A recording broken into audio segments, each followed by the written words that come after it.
Ah, yes, mental health myths and stereotypes.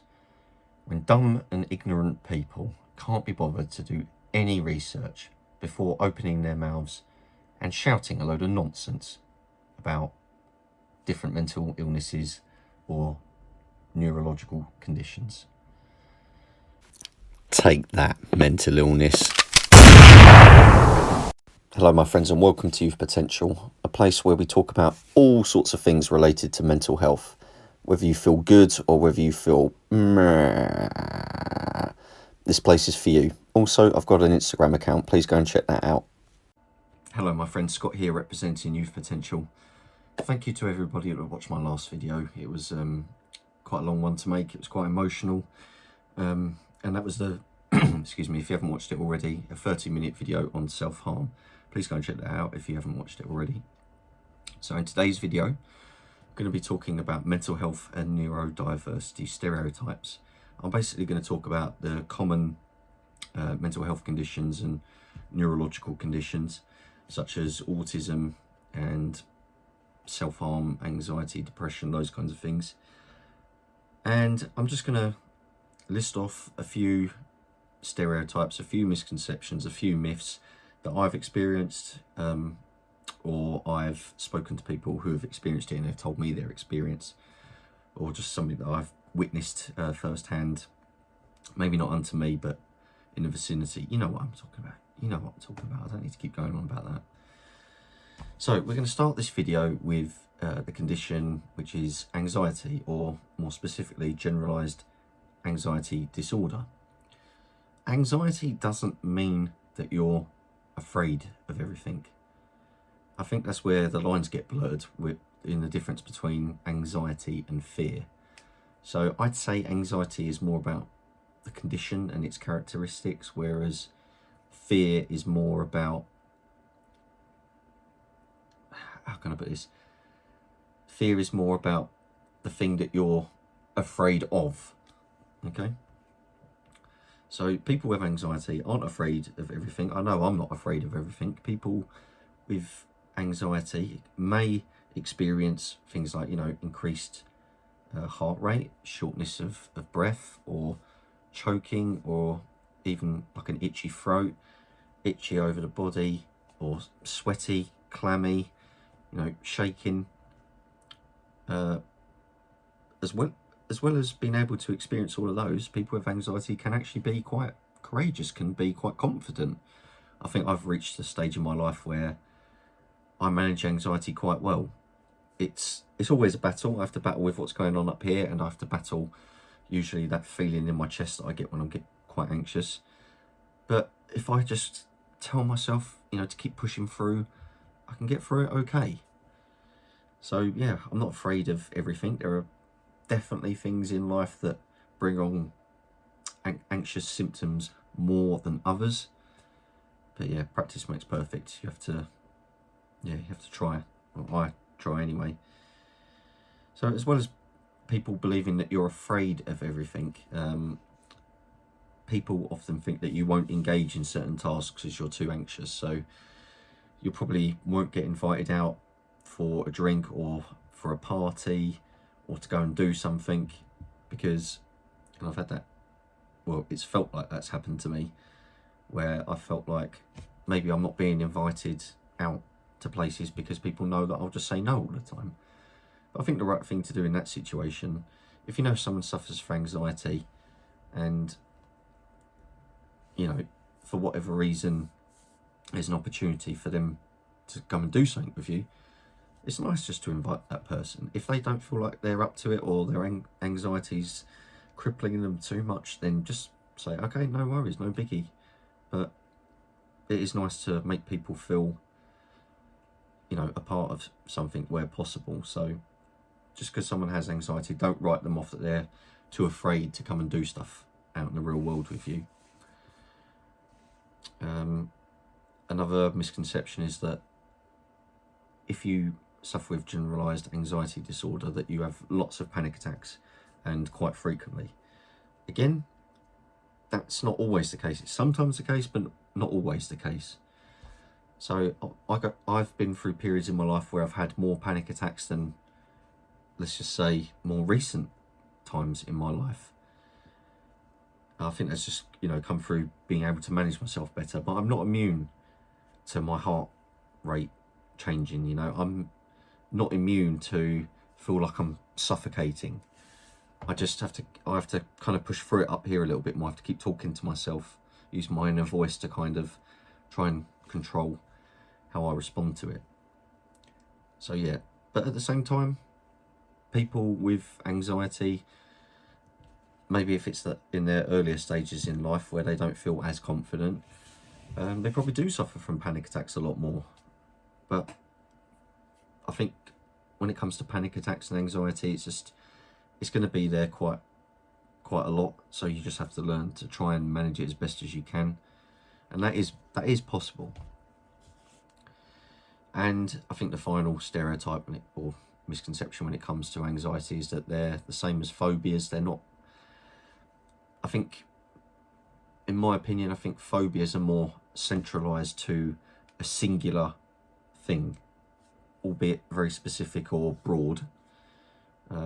Like if you've got a phobia of spiders, you know, arachnophobia, that's a very specific thing to be afraid of, and that fear will be quite intense as well, a lot more intenser than just being sort of quite anxious about something. With anxiety, hence the name generalized anxiety disorder, you tend to find that with that you are anxious about a range of things, usually in social parameters. So now let's move on to depression. I think the biggest misconception and stereotype about depression is that it's the same as feeling sad.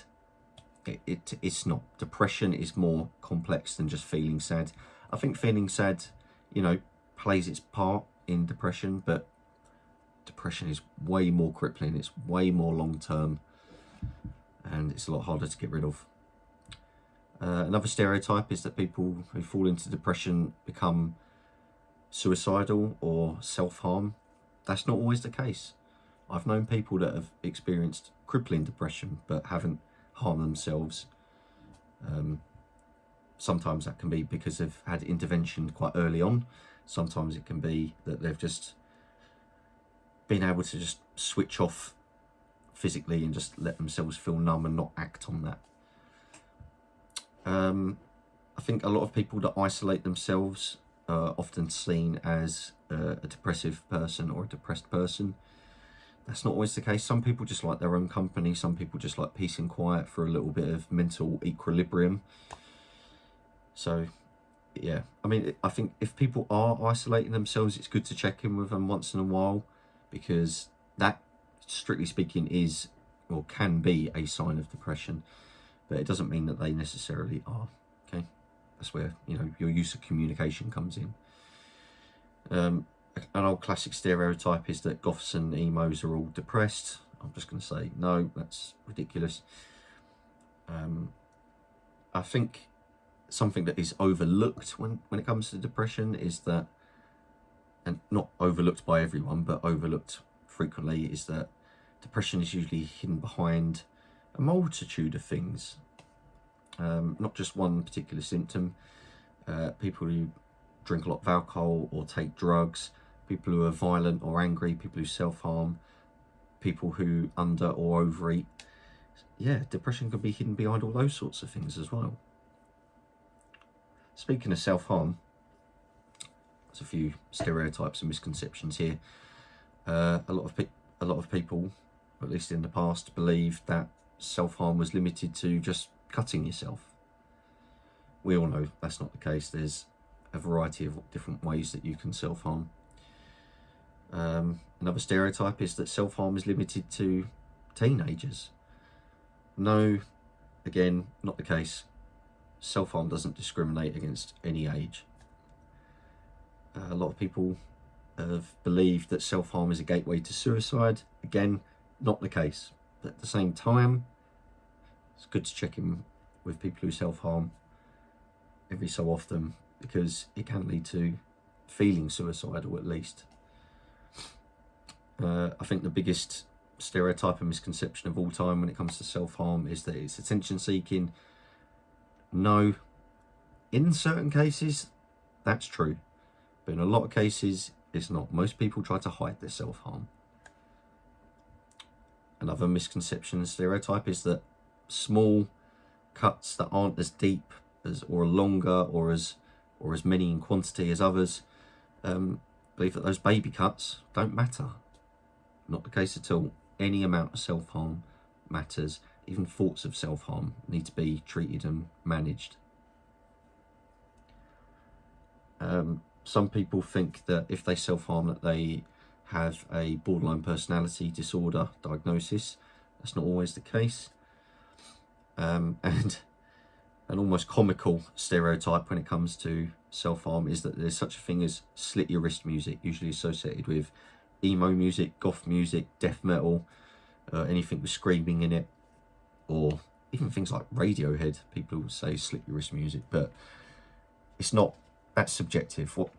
I don't think music really makes you want to slit your wrist. It's just something you listen to help soothe as you're maybe carrying out the act of self-harm. So we now move on to suicide. Stereotypes here. People believe that suicidal thoughts means, if someone's having suicidal thoughts, it means that they're going to take definite action. It's not always the case, but at the same time you can't rule it out. Another stereotype is that a suicidal person is suicidal all the time. Not the case. Sometimes it can come and go in waves, thoughts of suicide. So, yeah, you can bring happiness to people who feel suicidal. You can help them look at things in a different manner. And at the same time, don't write off threats of suicide or people saying that they feel suicidal as a cry for help, okay? Especially if you don't know that person. Yeah, you can't afford to write that off, all right? I know it seems like some people who are suicidal, especially if they're quite young, can act as if they're trying to get attention or it's a cry for help, but honestly, you can't overlook that. You can't rule it out. You can't push it to one side. You can't ignore it, all right?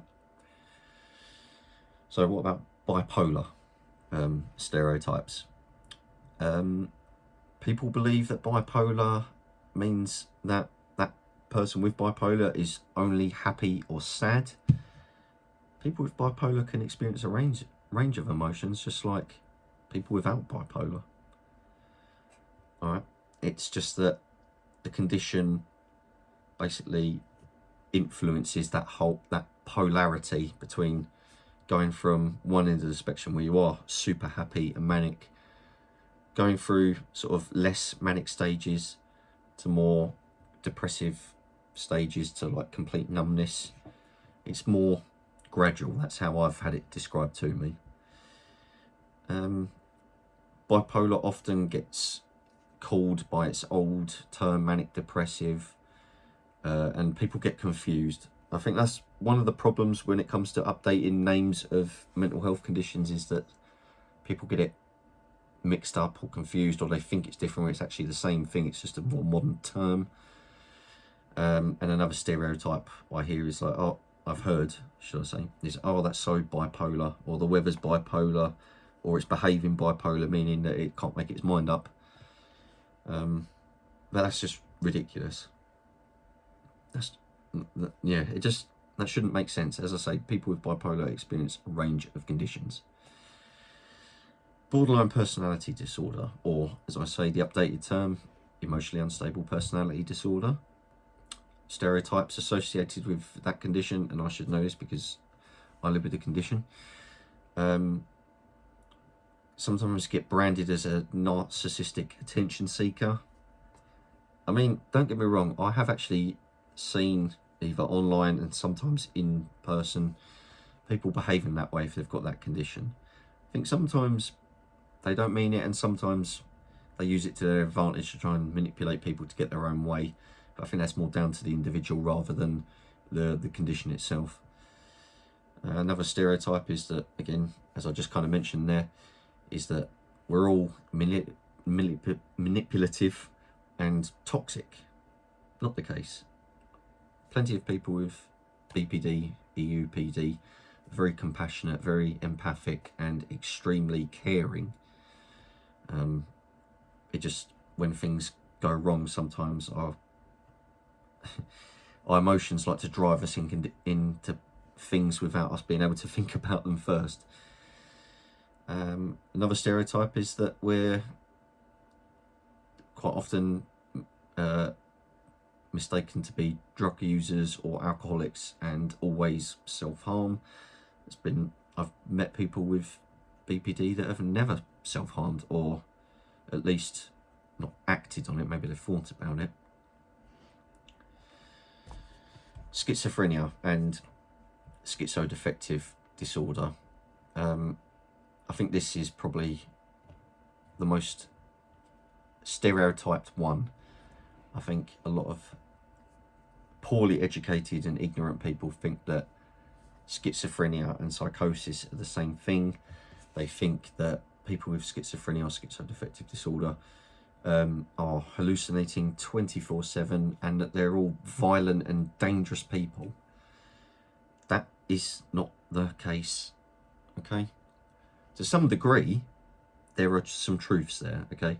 The part about hallucinating, yes, people with schizophrenia and schizoaffective disorder can more frequently than most other mental health conditions experience hallucinations, and that can be auditory or that can be more visual. So people with schizophrenia experience psychosis. People with other conditions can experience psychosis.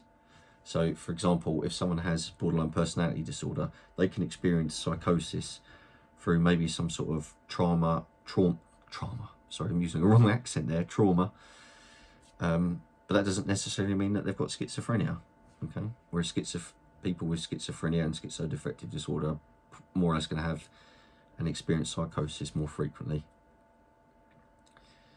And the whole part about being violent and dangerous, I think Hollywood has a lot to do with this. I think, television, because people with schizophrenia are usually seen as like, or they're usually portrayed as like a prisoner on like a psychiatric wing in a prison, and they're always chained up and they're meant to be really dangerous, but it's far more complex than that, okay? I don't understand schizophrenia like to the full extent, but you know, I encourage you to go and look it up.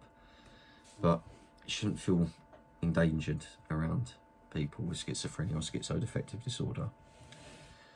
PTSD, I think this is another one that is commonly stereotyped, that people are constantly having flashbacks.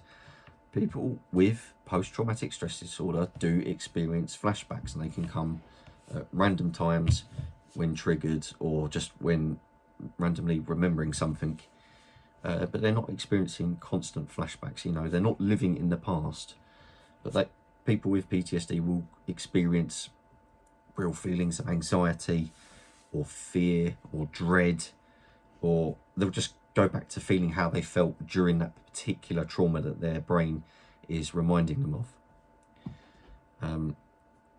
I think one thing that people say that annoys me, I say, oh, that triggers my PTSD.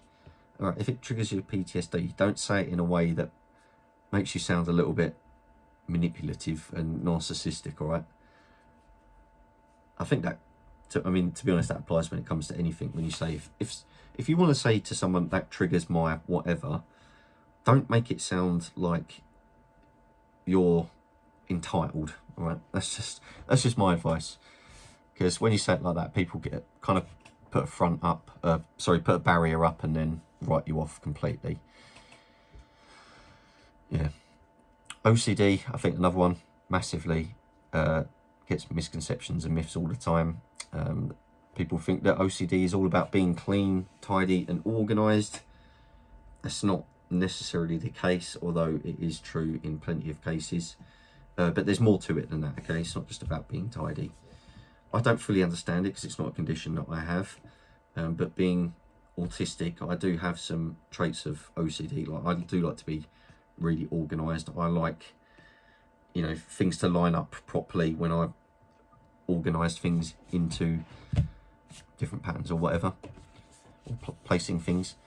I hate the saying that people have, that's so OCD. Like, just no. No, I don't want to hear that one. And another stereotype is, you know, you can look at someone who does have a diagnosis of OCD and they have to perform kind of certain rituals in the same way that I do. You know, you've got to do certain things in a certain way, tidy things in a certain way, put things in a certain place, and repeat that cycle just to kind of feel less anxious, less tense, less compulsive. And that might look weird to other people. So don't label those rituals that people with OCD have to kind of carry out as weird, all right? Don't label that stereotype in that way. ADHD. Right, ADHD and ADD subsequently. People just think that it means that you can't focus, all right? There's way more to it than that. A close friend of mine has ADHD. Two good friends of mine have ADHD, and they're quite different in terms of like their values and their understanding of themselves. But at the same time, they navigate it slightly differently as well, and they're definitely similar traits there, of course. But some of them are able to focus on certain things more than other people, and vice versa. You know, I think that's down to the individual. And again, it's something that can be managed over time with practice. A classic stereotype is, oh, look, a squirrel. People think that people with ADHD are just going to constantly notice a squirrel running around outside. No. No, it can be like that, but no. Another misconception is that people with ADHD are constantly hyper or fidgeting. It's true a lot of the time, especially the fidgeting part, but it's not true 100% of the time. It's something that can be managed over time. It's something, you know, you may have to... Actually, let me back up there a second. When it comes to fidgeting, which can also be known as stimming, it's done to not feel as anxious. It's done to help focus. And that's quite similar when it comes to autism as well. So I think when it comes to autism, a misconception and stereotype is that everyone who is autistic is incapable of socializing. Not true. It can be true. Autism is a spectrum, so that means that there's such a vast range of qualities that go into making that up. Another misconception about autism is that autistic people are completely set in their ways and can never change the way they do things. Although that seems true on the surface, it's not necessarily the case. I struggle with change. Absolutely, I do. There's probably most autistic people struggle with change, but it's not impossible for us to make changes to ourselves or our routines. And yeah, and that's another stereotype with autistic people as well, is that we are stuck in a routine. It's not always the case. We can change our routines. It can be difficult, especially when things are changed on our behalf, but it's not true 100% of the time. Okay, my friends, this video took a lot longer than I was expecting to. I'd like you, as I said earlier, please leave some comments in the comment section below. Let me know some stereotypes that you know of or experience, or myths when it comes to mental illness or neurodiversity. Just, yeah, leave some comments. I do appreciate every comment that you guys read, every second that you watch my videos. Thank you very much, everyone. I'll see you all soon in the next video. Take care.